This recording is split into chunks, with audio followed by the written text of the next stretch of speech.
ब्रह्मा गुरुर्विष्णुर्गुरुर्देवो महेश्वरः गुरुः साक्षात् परं ब्रह्म तस्मै श्री गुरवे नमः। वागर्थाविव सम्पृक्तौ वागर्थप्रतिपत्तये जगतः पितरौ वन्दे पार्वती परमेश्वरौ। आज हम गुरु पूर्णिमा के शुभ अवसर पर साक्षात गुरुजी मामी के पवित्र सन्निधि में गुरु तत्व पर कुछ चर्चा करके उस वाक्पुष्प से गुरु तत्व की पूजा करने के लिए हम यहाँ समाहित हुए हैं। भागवत जी में लब्धेह मानुषीं योनिं ज्ञान विज्ञान संभवाम आत्मानं यो न बुध्येत न क्वचित् क्षममाप्नुयात्। मनुष्य देह में, मनुष्य जन्म में कितने प्रकार की संभावना है हो सकती है, उसकी चर्चा करते हुए व्यास जी कहते हैं कि ये मनुष्य योनि इस प्रकार की है जिसमें ज्ञान विज्ञान की संभावना है और उस संभावना को मद्देनजर रखते हुए हमें उसका ज्ञान प्राप्त कर कर आत्मा का कल्याण करना चाहिए। अगर मनुष्य योनि में हम प्राप्त होने के बाद भी अगर हम आत्मज्ञान और आत्म कल्याण अगर हम प्राप्त नहीं करेंगे तो वो किसी भी प्रकार की शुभता का योग्य नहीं बनता है। इसीलिए ज्ञान के लिए ये मनुष्य शरीर जो है वो ज्ञान प्राप्ति कर कर अनेकों प्रकार के भांति भांति प्रकार के जीव जंतु इस विश्व में हमें दिखाई देते हैं, परंतु मनुष्य योनि एक ऐसी है जहाँ पे ज्ञान की संभावना है। ज्ञान का महिमा कहते हुए आत्म कल्याण के लिए कोई लोग कहते हैं कि आत्मज्ञान पाने के लिए शास्त्रकारों ने अनेकों प्रकार के उपाय बतलाए हुए हैं, जैसे कि तपस तीर्थम जपो दानम पवित्राणि तिराणि च। इसलिए वो कहते हैं नालम कुर्वन्ति ताम सिद्धिम याज्ञान कलया कृता, कि इतर जो प्रकार के अनेक प्रकार के कर्म आत्म कल्याण के लिए शास्त्रकारों ने बताए हैं, 100% अगर हम भी करें तो भी उस सिद्धि को हम नहीं पा पाएंगे जिस केवल कुछ कला मात्र से, ज्ञान की कला मात्र से हम वो पर ब्रह्म तक पहुंच सकते हैं। महाभारत में शांति पर्व में बृहस्पति जी और मनु जी का संवाद है। बृहस्पति जी अनेकों प्रकार के प्रश्न मनु जी को पूछते हैं, तब मनु जी आत्म कल्याण कैसे पाए इस पर ज्ञान का महिमा बताते हुए ज्ञान का फल क्या है, प्रत्यक्ष फल क्या है, इसका उदाहरण देते हुए मनु जी कहते हैं सर्पान कुशाग्राणि तथोदबानम ज्ञात्वा मनुष्याः परिवर्जयन्ति अज्ञानतस्तत्र पतन्ति केचित् ज्ञाने फलं पश्य यथा विशिष्टम। मनु जी कहते हैं कि देखिए, रात बीत जाने के बाद अंधकार का आवरण जब निकल जाता है तब चलने के लिए, कर्म करने के लिए प्रवृत्त करने वाली जो आंखें हैं, आंखों से जब हम चलते हैं तब वही आंखें त्याग देने योग्य कांटों को भी देखती है, त्याग देने वाले कूप को भी देती है, त्याग देने वाले खड्डे को भी देखती है, और उसको त्याग कर कर हम आगे बढ़ जाते हैं। ज्ञान उसी प्रकार का है। ये जो ज्ञान रूपी प्रकाश जो है वो त्याग देने योग्य अधर्म को भी देखता है, जो हमें उसको त्यागने को प्रवृत्त करता है, और उसको त्याग कर वही आंखें जो है वो स्वीकृत करने योग्य जो भी कुछ शुभ कर्म है उसको बताने वाली। ये प्रत्यक्ष फल मनु जी ने महाभारत में बताया है। ज्ञान से आत्मज्ञान, अज्ञान से परमात्मा की प्राप्ति लब्ध होती है, प्राप्त होती है तो हमें पता ही है, लेकिन ये प्रत्यक्ष स्वरूप है। इसीलिए इस ज्ञान के माध्यम से हमें परमात्मा की प्राप्ति करनी चाहिए, और ये जो मनुष्य देह है उसकी धन्यता हमें करनी चाहिए। और इसी प्रकार से ज्ञान की, और इस ज्ञान के लिए, ये ज्ञान का मतलब अगर ज्ञान है वो ज्ञान की प्राप्ति गुरु के बिना, मैंने गत वर्ष कहा था न बिना गुरु संबंधम ज्ञानस्य आर्यगमस्मृतः, गुरु संबंध के बिना वो ज्ञान की प्राप्ति नहीं होगी। अगर ज्ञान ही नहीं है तो शास्त्रकारों ने इसको आत्महत्या की उपमा दी है। भागवत जी में कहा गया है नृदेहमाद्यम सुलभम सुदुर्लभम प्लवम सुकल्पम गुरुकर्णधारम, कि अगर हमारे इस संसार रूपी जो सागर है उसको अगर गुरुजी को हमें अगर कर्णधार हमने नहीं बनाया, उनसे अगर ज्ञान प्राप्त नहीं किया तो हम कभी भी आत्मकल्याण नहीं पा पाएंगे। और खुद का आत्महत्या, केवल शरीर को मार देना ही आत्महत्या नहीं है।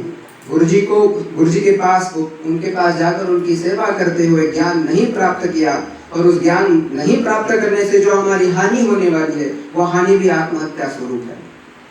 इसलिए गुरु जी के पास जाकर वो ज्ञान की,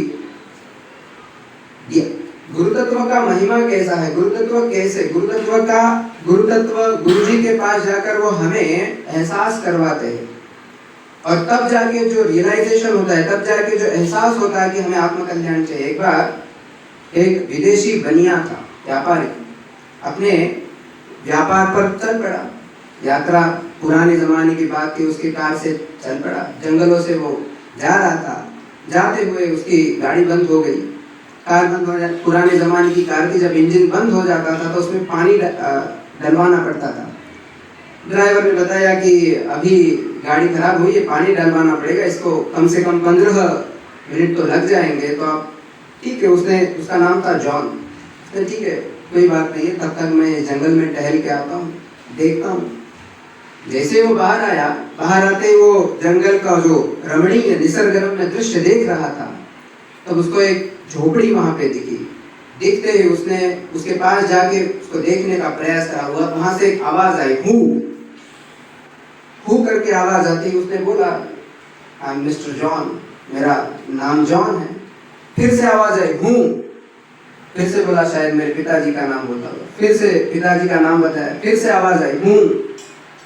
सरनेम बताया।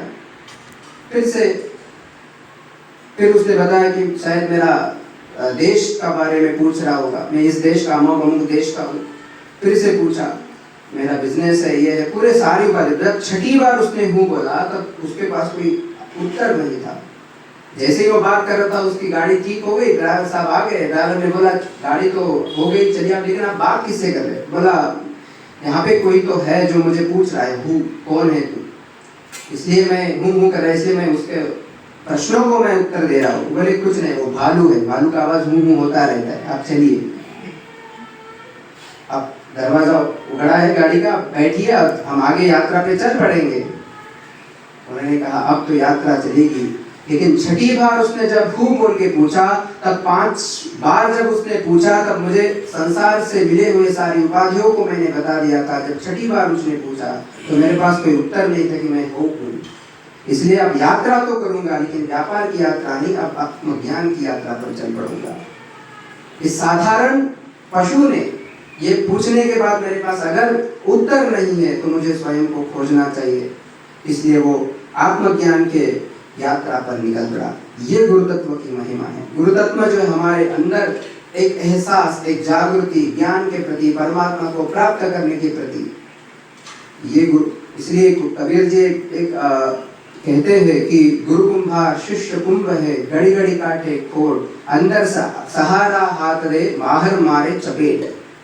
मतलब गुरु कुंभार की तरह, कुंभार कैसे घट जब बताता है तब अंदर से बहुत स्नेह से उसको निकलता है, स्नेह से उसको ट्रीटमेंट करता है, लेकिन बाहर से चपेट मारता है स्नेह से। इसका मतलब यह है कि गुरु जो है अपने ज्ञान को देते हुए स्नेह से शिष्य का परिपालन करता है, पालन पोषण करता है। बाहर से जो दुर्गुण है, जो चपेट मारता है कुंभार, घट को जो अनावश्यक भाग है वो ऊपर ना आए, उसी प्रकार से, ठीक उसी प्रकार से जो भी दुर्गुण शिष्यों के है वो ना बढ़ जाए, इसलिए वो चपेट मारते हैं, चोट मारते हैं। इस प्रकार की महिमा गुरु की है। और हमारे जीवन में, जैसे कि भागवत जी में हमें प्रहलाद जी की कथा पता है, ध्रुव की कथा पता है, जब अंत में साक्षात परमेश्वर उनके सामने खड़े होते हैं, खड़े हो जाने के बाद जब उनमें वो स्तुति करने का प्रयास करते हैं ध्रुव महाराज, लेकिन कोई शब्द नहीं फूटता है। लेकिन जैसे ही श्री परमात्मा के, श्री हरि के कर्ण कमलों का जब हाथ शरीर पर पड़ता है, तब अलौकिक अद्भुत सी वाणी से वो श्री हरि का, नारायण का स्मरण करते, स्तुति करते हैं। मुझे लगता है कि उसी प्रकार हम भी हमारे जीवन में, हमारा जीवन में जो मंगलमयता है, शुभता है, तो हमारे जीवन में गुरु जी मामी ऐसे गुरु तत्व का स्पर्श हुआ है। और गुरु तत्व का स्पर्श हमारे जीवन में होने के कारण ही जो शुभता और मंगलमयता प्राप्त हुई है, वही साक्षात गुरु तत्व का आशीर्वाद है, ये गुरु तत्व की महिमा है। इसलिए आज हम इस गुरु पूर्णिमा के पवित्र अवसर पर ये जो मेरा वाक पुष्प है मैं गुरु चरणों पर समर्पित करते हुए उनका जो आशीर्वाद के योग्य हम बने और वो आशीर्वाद योग्य बनने के लिए मैं उन्हीं से वो प्रार्थना करते हुए मेरे जो वाक पुष्प है समर्पित करते हुए मैं मेरे वाणी को विराम देता हूँ। गोपाल कृष्ण भगवान की जय।